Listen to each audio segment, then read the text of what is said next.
জানানিম শারদাম দেবীম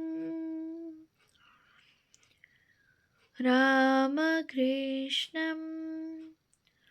জগদ্গুরুম পাদপদ্মে ত্বয়োশ্রিত্वा প্রণমামি মুহুর্মুহু।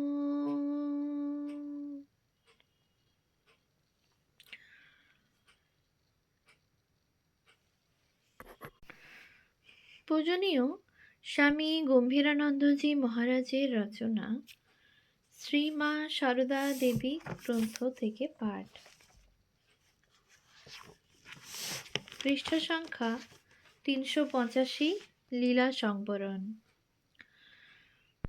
মায়ের অস্থিচর্মসার শরীর দেখিয়া সচকিতা যোগিনমা ও গোলাপমা তাহার সঙ্গীদিগকে অনুযোগ সহকারে বলিলেন, তোমরা কি মাকে নিয়ে এলে গো? ভূতের মতন কালো, কেবল চামড়া ও হাড় কখানি এনে হাজির করলে গো। মায়ের শরীর যে এত খারাপ তা তো আমরা মোটেই বুঝতে পারিনি। পরের দিন হইতেই স্বামী শারদানন্দজি মায়ের চিকিৎসার সর্বপ্রকার ব্যবস্থা করিলেন। 16ই ফাল্গুন 28শে ফেব্রুয়ারি হইতে ডাক্তার কাঞ্জিলালের হোমিওপ্যাথিক চিকিৎসা আরম্ভ হয় এবং 4 দিন পরে জ্বরের বিরাম হয়। কিন্তু 22শে ফাল্গুন বিকালে আবার 101 ডিগ্রি জ্বর হয়। উন্নতির কোনো লক্ষণ দেখা না যাওয়ায় 29শে ফাল্গুন কবিরাজ শ্যামাদাস বাচস্পতিকে ডাকিয়া আনা হয়।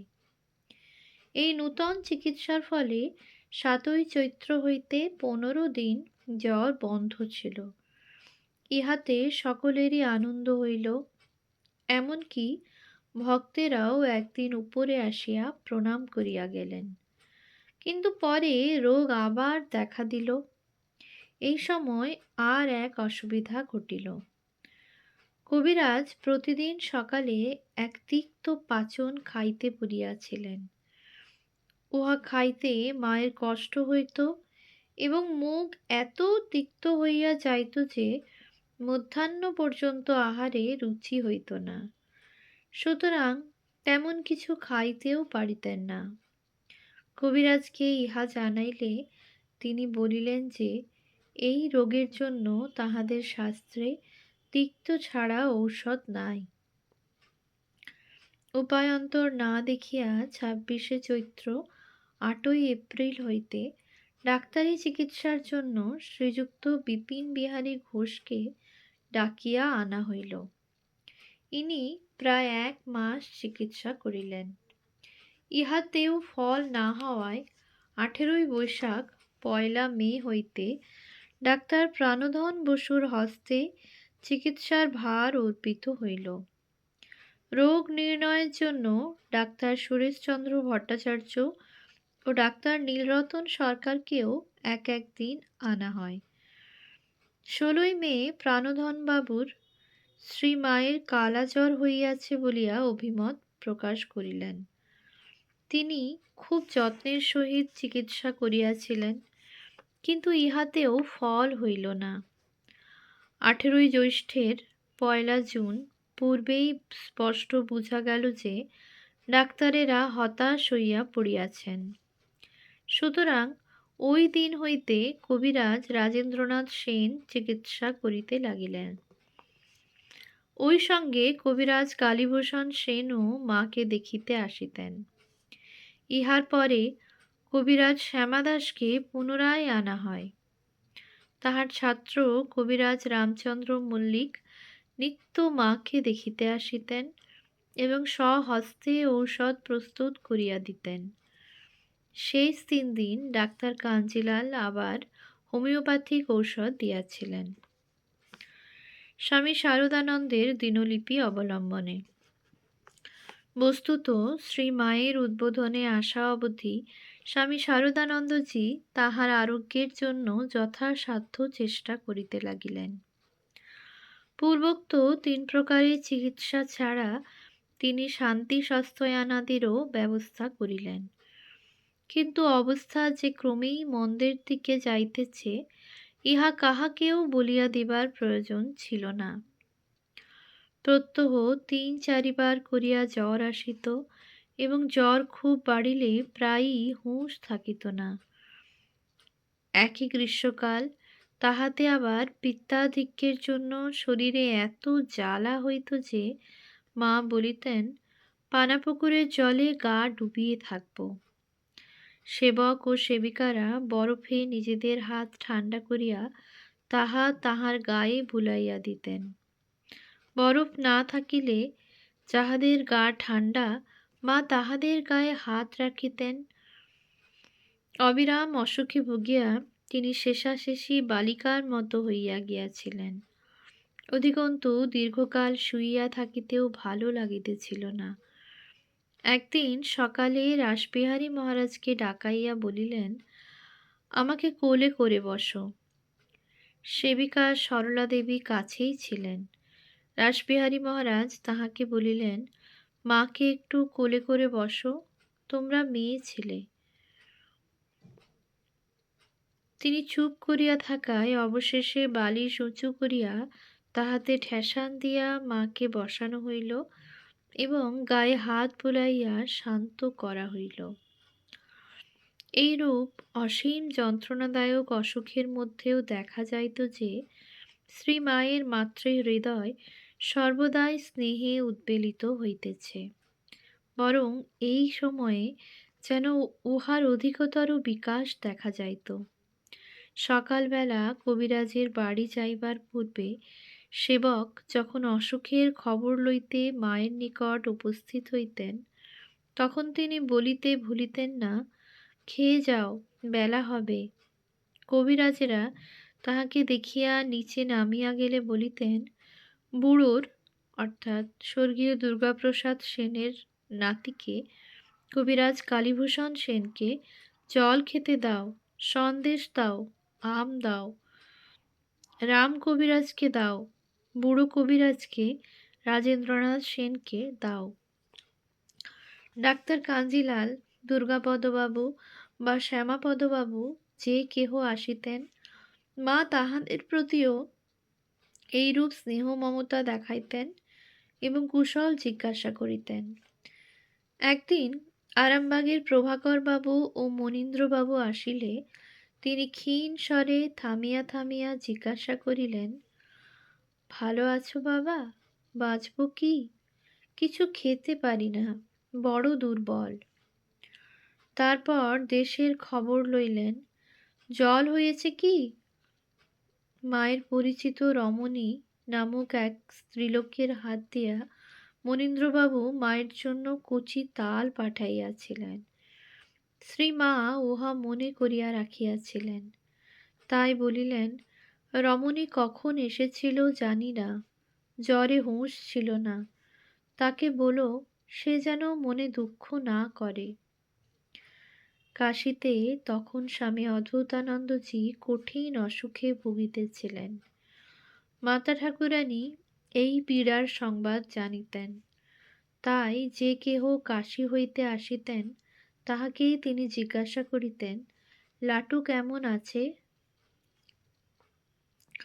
উদ্বোধনে শ্রীমায়ের সেবার জন্য অনেকেই উপস্থিত ছিলেন। ইহারা তাহার জন্য একটু কিছু করিতে পারিলে আপনাদিগকে ধন্য মনে করিতেন। কিন্তু মা সেবা গ্রহণে এতই সংকুচিত হইতেন যে সেই সুযোগ অল্পই মিলিত। একদিন পথ্য গ্রহণের পর বেলা প্রায় 11টার সময় মা তক্তাপোষের উপর আড়ভাবে শুইয়া আছেন দেখিয়া একজন সেবক ভাবিলেন, এই সময়ে পাখা লইয়া হাওয়া করিলে মা আরামে ঘুমাইতে পারিবেন। কিন্তু পাখা লইয়া 4-5 মিনিট বাতাস করিতেই তিনি বলিলেন, আর না, তোমার হাত ব্যথা করছে।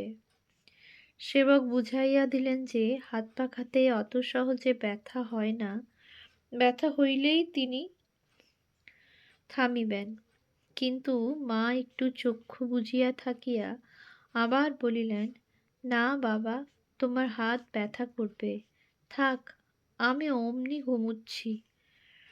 ইহাতেও সেবক থামিতেছেন না দেখিয়া একটু পরেই বলিলেন, বাবা, তোমার হাত ব্যথা করবে ভেবে আমার ঘুম আসছে না। তুমি পাখা বন্ধ করো, তাহলে আমি নিশ্চিন্ত হয়ে ঘুমোই। অগত্যা পাখা বন্ধ করিতে হইল। বোধ হয় 10 মিনিটও সেবা করা হইল না।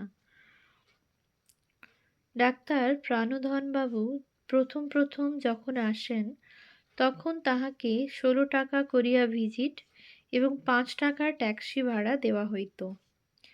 একদিন মায়ের জন্য অনেক ফুল, ফল, মিষ্টি, দধি প্রভৃতি আসিয়াছিল। প্রাণধনবাবু যথা নিয়মে সন্ধ্যার পরে মাকে দেখিয়া যখন নিচে পূজনীয় শরৎ মহারাজের সহিত কথা বলিতেছেন, তখন মায়ের আদেশে প্রচুর ফুল এবং ফল ও মিষ্টান্নাদি ডাক্তারবাবুর গাড়িতে তুলিয়া দেওয়া হইল।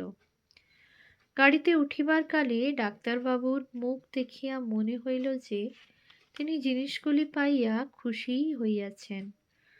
পরদিনও তিনি রোগী দেখিতে আসিলেন, কিন্তু সঙ্গে সঙ্গে মায়ের ঘর আর একটু ভালো করিয়া নিরীক্ষণ করিলেন। দেখিলেন সেখানে পরমহংসদেবের ছবি রহিয়াছে। ডাক্তারবাবু খ্রিস্টান, কিন্তু তবু তাহার উদার মনে এক নূতন ভাবের উদয় হইল। তিনি নিচে গিয়া শারদানন্দজিকে জিজ্ঞাসা করিলেন, আমি এতদিন কার চিকিৎসা করছি? শরৎ মহারাজ সব কথা খুলিয়া বলিলেন এবং প্রশ্নের উত্তরে ইহাও জানাইলেন যে চিকিৎসার ব্যয় ভক্তেরাই বহন করিতেছেন। সহৃদয় ডাক্তারবাবু সেদিন হইতে ভিজিট লওয়া বন্ধ করিলেন। শুধু তাহাই নহে, কিছুদিন পরে যখন চিকিৎসার পরিবর্তন হইল, তখনও তিনি নিজ ব্যয়ে ট্যাক্সি করিয়া প্রতি সন্ধ্যায় আসিতেন এবং অনেকক্ষণ থাকিয়া মায়ের সংবাদ লইতেন। রোগীর প্রথম অবস্থায় শ্রীমায়ের স্নেহ ও সৌজন্যের ন্যায় আত্মীয়বর্গের প্রতি সপ্রেম ব্যবহারও বিশেষ চমকপ্রদ ছিল। চৈত্র মাসের প্রথম দিকে কলকাতার ইটালির উৎসবে যাইবার পথে লক্ষ্মী দিদি ও রামলাল দাদা প্রভৃতি মাকে দেখিতে আসিলেন। কথায় কথায় অনেকক্ষণ কাটিয়া গেলে মা লক্ষ্মী দিদিকে বলিলেন যে যোগিন মা জ্বরে পড়িয়া আছেন। শুনিয়া লক্ষ্মী দিদি তাহাকে দেখিতে চলিলেন এবং সেইখান হইতে বিদায় লইয়া আর মায়ের নিকট না আসিয়া উৎসবে চলিয়া গেলেন।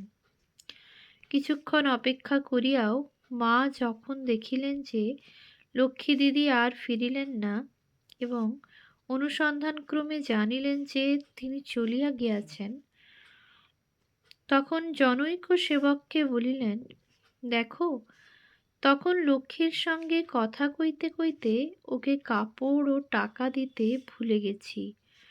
তুমি কেষ্টলালের স্বামী ধীরানন্দের সঙ্গে ইটালিতে গিয়ে উৎসব দেখে এসো আর লক্ষ্মীকে টাকা কাপড় দিয়ে এসো।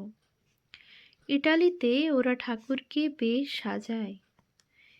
এই বলিয়া 2টি টাকা এবং একখানি নরুন পাড় কাপড় বাহির করিয়া দেওয়াইলেন। ইহারই মধ্যে আবার তিনি ভক্তদিগকে ইষ্টলাভে সাহায্য তো করিতেনই, বিশেষ কোনো ভাগ্যবানকে মন্ত্রদীক্ষা দিয়াছেন বলিয়াও প্রমাণ আছে। এই বিষয়ে তিনি কাহারও নিষেধ শুনিতেন না। ওম শান্তি শান্তি শান্তি। হরি ওম তৎসৎ। শ্রীরামকৃষ্ণার্পণমস্তু।